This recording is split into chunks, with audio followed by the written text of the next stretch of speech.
Hi there. I don't know if you can see me, but I'm going to trim my soap. I don't know how I feel about trimming it. Look at the corners. They actually turned out really nice. Nice sharp corners. Well, not all of them. This is my saffron soap.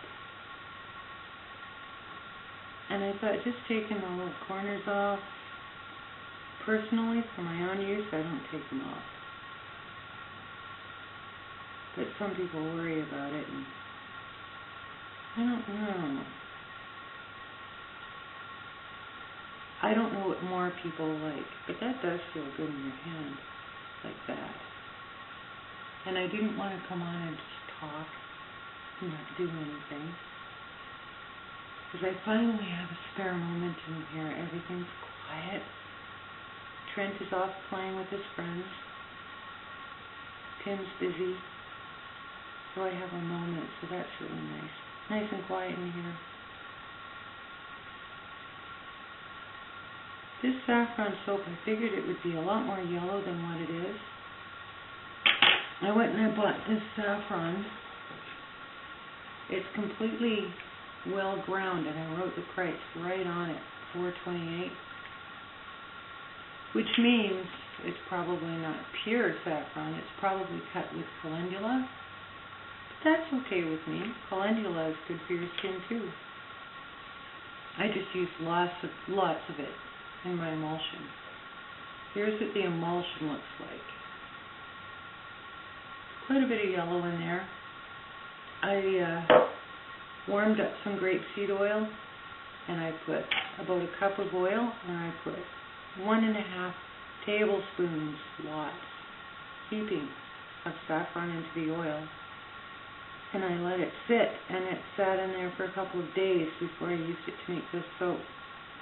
And then after I did that, I thought, I was reading online that saffron is only water soluble, so I put some in water. Here's what it looks like in water. It's a lot more redder. This is pretty red. Shake it up. But both work. I think if you're going to soak it in oil, you just have to soak it a lot longer than in water. With the water, it works almost immediately.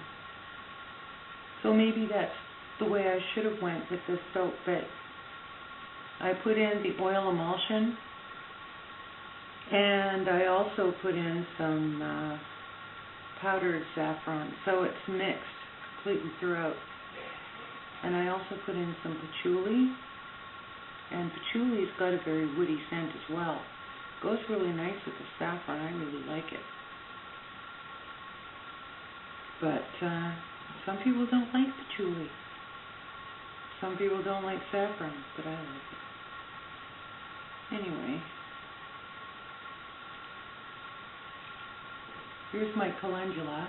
That looks way more yellow to me. That's got some lavender in it too. And that's an emulsion I made in olive oil. I don't have any other emulsions made right now to show you, but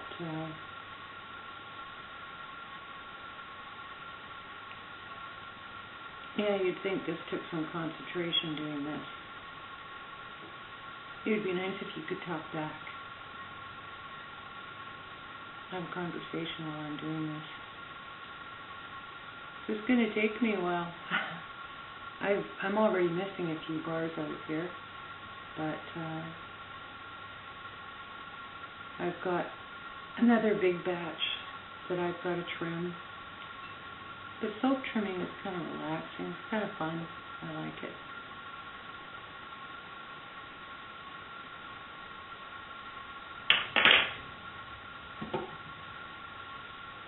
Yeah, this soap I just made on March 15th, and it's the 19th now. So it's only been 4 days, and these are really quite firm. And these are formulated for hard water. We have such hard water here. I'm in the Okanagan in BC. Our water is very hard. So it took a few years of me living here to come up with this formulation. Oops. And it has to be moisturizing, and it's got to bubble like crazy in hard water. I'd love to try this in soft water. I should probably find a volunteer who would let me send you some, and you can report to me what it's like in soft water. I have to be so careful when I make it, because I only use reverse osmosis water in it. Suppose I could try washing in that. But, so I can't give you my recipe for hard water, since it just took me way too long to come up with it. But I've got my formula, finally. Now it's just a matter of finding people who'd like to buy it. I started a little website. I've never built a website before, so I don't know if I'm impressed with it or not. It's just a Google website, and you're allowed to sell things on Google. There are a couple of you that I've seen videos, and I've wondered why you don't have a free website like that. I've thought about selling on Etsy, but I'm kind of afraid to do that. I don't know how much extra sales, if anything, Etsy would bring me. And I haven't really talked to anybody that sold on Etsy, whether it's made a big difference in their soap sales. I'd love to hear some feedback on that, actually. Positive or negative. So I'm trying to decide whether that might be an avenue I'd be interested in. Oops.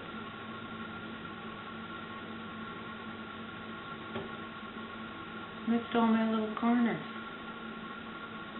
I don't think they really matter, but...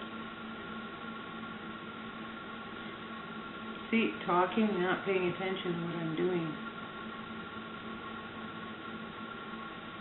What am I going to do with all my little soap curls? I kind of don't like to mix those back into soap. I'm always worried about cross-contamination. I know I make a honey oatmeal soap, but I'm allergic to oatmeal. So I have to be so careful when I make it.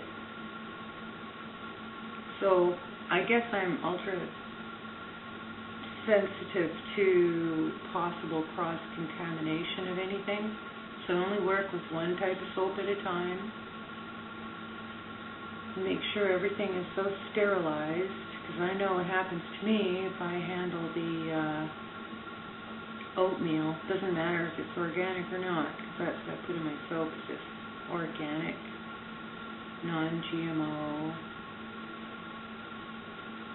But I still have to make sure I'm equipped with all the right gear and make sure everything gets sterilized afterwards. Otherwise, it does terrible things to my skin, which you don't want to hear about. I don't know, maybe you do. Maybe one day I'll show you. I'll have a little accident. See, there you go. Can peel all the skin right off of my eyelids. Yeah, sight for sore eyes. So I'm always aware of the cross-contamination, because I'm sure I can't be the only one that has allergies like that. So anyway, I'm just blabbering about nothing.